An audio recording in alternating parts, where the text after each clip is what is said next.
ನಮಸ್ಕಾರ ವೀಕ್ಷಕರೇ. ನೋಡಿ, ಜೆಡಿಎಸ್ ಸಾಕಷ್ಟು ಪ್ರಯತ್ನಗಳನ್ನು ಮಾಡ್ತಾ ಇದೆ 2028ಕ್ಕೆ ರಾಜ್ಯದಲ್ಲಿ ಮ್ಯಾಜಿಕ್ ಮಾಡಲೇಬೇಕು ಅಂತ ಹೇಳಿ. ಆ ನಿಟ್ಟಿನಲ್ಲೇ ಕಾರ್ಯಕರ್ತರನ್ನ ಒಗ್ಗೂಡಿಸುವ ಕೆಲಸ ಮಾಡ್ತಾ ಇದೆ. ಮತ್ತಷ್ಟು ರಾಜ್ಯದಲ್ಲಿ ಜೆಡಿಎಸ್ ಪಕ್ಷ ಮತ್ತಷ್ಟು ಬಲಿಷ್ಠವಾಗೋದಕ್ಕೆ ಏನೆಲ್ಲ ಬೇಕೋ ಎಲ್ಲ ಕೆಲಸಗಳನ್ನು ಜೆಡಿಎಸ್ ನಾಯಕರುಗಳು ಕಾರ್ಯಕರ್ತರುಗಳು ಹಗಲು ರಾತ್ರಿ ಅನ್ನದೇ ಶ್ರಮಿಸ್ತಾ ಇದ್ದಾರೆ. ಅದರಲ್ಲೂ ನಿಖಿಲ್ ಕುಮಾರಸ್ವಾಮಿ ಅವರು ಇತ್ತೀಚೆಗೆ ಎಷ್ಟೊಂದು ಆಕ್ಟಿವ್ ಆಗಿದ್ದಾರೆ ಅಂತ ಹೇಳಿದ್ರೆ, ಬರೀ ಮಂಡ್ಯ ವಿಧಾನಸಭಾ ಕ್ಷೇತ್ರದಲ್ಲಷ್ಟೇ ಅಲ್ಲ, ಅಥವಾ ರಾಮನಗರದಲ್ಲಷ್ಟೇ ಅಲ್ಲ, ಅಥವಾ ಚನ್ನಪಟ್ಟಣದಲ್ಲಷ್ಟೇ ಅಲ್ಲ, ಅಥವಾ ಹಾಸನ ಭಾಗದಲ್ಲಷ್ಟೇ ಅಲ್ಲ, ಇಡೀ ಕರ್ನಾಟಕದಾದ್ಯಂತ ಓಡಾಡ್ತಾ ಇದ್ದಾರೆ. ಕಾರ್ಯಕರ್ತರುಗಳನ್ನು ಒಗ್ಗೂಡಿಸ್ತಾ ಇದ್ದಾರೆ, ಸದಸ್ಯತ್ವವನ್ನು ಮಾಡಿಸ್ಕೊಳ್ತಾ ಇದ್ದಾರೆ, ಅಭಿಯಾನಗಳಾಗ್ತಾ ಇದೆ. ಜೆಡಿಎಸ್ ಪಕ್ಷವನ್ನು ಬಲಿಷ್ಠಪಡಿಸುವ ನಿಟ್ಟಿನಲ್ಲಿ ಯುವ ಘಟಕದ ಅಧ್ಯಕ್ಷರಾದಂತಹ ನಿಖಿಲ್ ಕುಮಾರಸ್ವಾಮಿ ಅವರು ಸಾಕಷ್ಟು ಪ್ರಯತ್ನ ಮಾಡ್ತಾ ಇದ್ದಾರೆ. ಅದರಲ್ಲೂ ಮೊನ್ನೆ ಬೆಂಗಳೂರಿನಲ್ಲಾದಂತಹ ದೊಡ್ಡ ಮಟ್ಟದ ಸಮಾವೇಶ ಕಾಂಗ್ರೆಸ್ ಪಕ್ಷ ಮುಟ್ಟಿ ನೋಡಿಕೊಳ್ಳೋ ರೀತಿಯಲ್ಲಿ ಉತ್ತರ ಕೊಟ್ಟಿದೆ ಜೆಡಿಎಸ್. ಈಗ ನಿಖಿಲ್ ಕುಮಾರಸ್ವಾಮಿ ಅವರಿಗೆ ಶಾಕಿಂಗ್ ವಿಚಾರ ಇದು.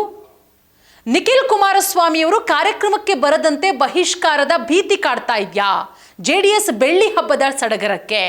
ಮೊನ್ನೆ ಬೆಂಗಳೂರಲ್ಲೂ ಕೂಡ ಬೆಳ್ಳಿ ಹಬ್ಬದ ಕಾರ್ಯಕ್ರಮ ಮಾಡಲಾಯಿತು. ಎಷ್ಟು ಅಭೂತಪೂರ್ವವಾದಂತಹ ಕಾರ್ಯಕ್ರಮ. ಬರೀ ಬೆಂಗಳೂರಿನ ಭಾಗದಿಂದಲೇ 3-4 ಲಕ್ಷ ಕಾರ್ಯಕ್ರಮಕ್ಕೆ ಬಂದಿದ್ರು. ಪಕ್ಷ ಸಂಘಟನೆಗೆ ಪಣ ತೊಟ್ಟಿದ್ದಾರೆ ನಿಖಿಲ್ ಕುಮಾರಸ್ವಾಮಿ ಅವರು. ದೊಡ್ಡಬಳ್ಳಾಪುರದಲ್ಲಿ ಬೃಹತ್ ಕಾರ್ಯಕ್ರಮವನ್ನು ಕೂಡ ಹಮ್ಮಿಕೊಳ್ಳಲಾಗಿದೆ. ಆದರೆ ದೊಡ್ಡಬಳ್ಳಾಪುರಕ್ಕೆ ನಿಖಿಲ್ ಕುಮಾರಸ್ವಾಮಿ ಅವರು ಬರೋದಕ್ಕಿಂತ ಮುಂಚೆಯೇ ಅಸಮಾಧಾನ ಸ್ಫೋಟಗೊಂಡಿದೆ. ಏನದು ಅಸಮಾಧಾನ? ಯಾಕೆ ಕಾರ್ಯಕರ್ತರು ತಿರುಗಿ ಬಿದ್ದಿದ್ದಾರೆ? ಹಾಗಾದ್ರೆ ದೊಡ್ಡಬಳ್ಳಾಪುರದ ಬೆಳ್ಳಿ ಹಬ್ಬ ಕಾರ್ಯಕ್ರಮಕ್ಕೆ ನಿಖಿಲ್ ಕುಮಾರಸ್ವಾಮಿ ಅವರು ಬರೋದಿಲ್ವಾ? ನೋಡಿ, ನಾನು ಆಗ್ಲೇ ಹೇಳಿದಾಗೆ ಅಸಮಾಧಾನ ಸ್ಫೋಟಗೊಂಡಿದೆ, ಗುಂಪುಗಾರಿಕೆ ಜೋರಾಗಿದೆ. ಏನಪ್ಪ ಅಂತ ಹೇಳಿದ್ರೆ, ಯಾಕೆ ಅಧ್ಯಕ್ಷರ ನೇಮಕ ವಿಚಾರಕ್ಕೆ ಜಟಾಪಟಿಯಾಗಿದೆ. ಜೆಡಿಎಸ್ ನಾಯಕರ ವಿರುದ್ಧವೇ ಜೆಡಿಎಸ್ ಕಾರ್ಯಕರ್ತರುಗಳು ಆಕ್ರೋಶವನ್ನ ಹೊರಹಾಕಿದ್ದಾರೆ. ಅಂದ್ರೆ ನಾವು ಹೇಳಿದವರನ್ನ ಅಧ್ಯಕ್ಷರು ಮಾಡಿಲ್ಲ, ಯಾರ್ಯಾರನ್ನೋ ಮಾಡಲಾಗಿದೆ ಅನ್ನುವಂತಹ ವಿಚಾರ. ದೊಡ್ಡಬಳ್ಳಾಪುರದಲ್ಲಿ ಬಹಳ ಅದ್ದೂರಿಯಾಗಿ ಜೆಡಿಎಸ್ ಬೆಳ್ಳಿ ಹಬ್ಬ ನಡೆಸೋದಕ್ಕೆ ತಯಾರಿಗಳಾಗ್ತಾ ಇದೆ.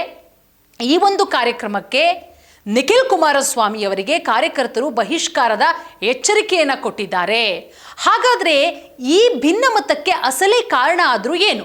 ನೋಡಿ, ಜೆಡಿಎಸ್ ಪಕ್ಷದ ಯುವ ನಾಯಕರಾದಂತಹ ನಿಖಿಲ್ ಕುಮಾರಸ್ವಾಮಿ ಅವರು ಇದೇ ಮೇ ತಿಂಗಳ 8ನೇ ತಾರೀಕು ದೊಡ್ಡಬಳ್ಳಾಪುರಕ್ಕೆ ಭೇಟಿಯನ್ನು ಕೊಡ್ತಾರೆ. ಪಕ್ಷ ಸಂಘಟನೆಗೆ ಪಣ ತೊಟ್ಟಿರುವಂತಹ ನಿಖಿಲ್ ಕುಮಾರಸ್ವಾಮಿ ಅವರು ದೊಡ್ಡಬಳ್ಳಾಪುರದಲ್ಲಿ ಬೃಹತ್ ಕಾರ್ಯಕ್ರಮವನ್ನು ಕೂಡ ಹಮ್ಮಿಕೊಂಡಿದ್ದಾರೆ. ಆದರೆ ಅಸಮಾಧಾನ ಸ್ಫೋಟಗೊಂಡಿರೋದು ಅವರು ಬರುವ ಹೊತ್ತಿನಲ್ಲೇ. 8ನೇ ತಾರೀಕು ಅದ್ಧೂರಿಯಾದಂತಹ ಕಾರ್ಯಕ್ರಮ ಇದೆ, ನಾವು ಬಹಿಷ್ಕಾರ ಹಾಕ್ತೀವಿ ಕಾರ್ಯಕ್ರಮಕ್ಕೆ ಅಂತ ಹೇಳಿ ಈಗ ದೊಡ್ಡಬಳ್ಳಾಪುರದ ಜೆಡಿಎಸ್ನಲ್ಲಿರೋ ಕಾರ್ಯಕರ್ತರುಗಳೇ ಆಕ್ರೋಶವನ್ನ ಮಾಡಿರೋದು, ಆಕ್ರೋಶ ವ್ಯಕ್ತಪಡಿಸಿರೋದು. ಕುಮಾರಸ್ವಾಮಿ ಅವರು, ನಿಖಿಲ್ ಕುಮಾರಸ್ವಾಮಿ ಅವರು ಬರುವಂತಹ ಕಾರ್ಯಕ್ರಮವನ್ನ ನಾವು ಬಹಿಷ್ಕಾರ ಮಾಡುವುದಾಗಿ ಜಿಲ್ಲಾ ಮುಖಂಡರಾದಂತಹ ಹುಸ್ಕೂರು ಆನಂದ್ ಅವರು ಜೆಡಿಎಸ್ ನಾಯಕರಿಗೆ ಎಚ್ಚರಿಕೆ ಕೂಡ ಕೊಟ್ಟಿದ್ದಾರೆ.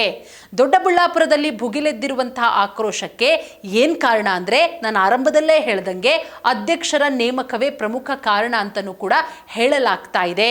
ಕಾರ್ಯಕರ್ತರ ಭಿನ್ನಾಭಿಪ್ರಾಯಗಳು ಈಗ ಜಾಸ್ತಿ ಆಗ್ತಾ ಇದೆ.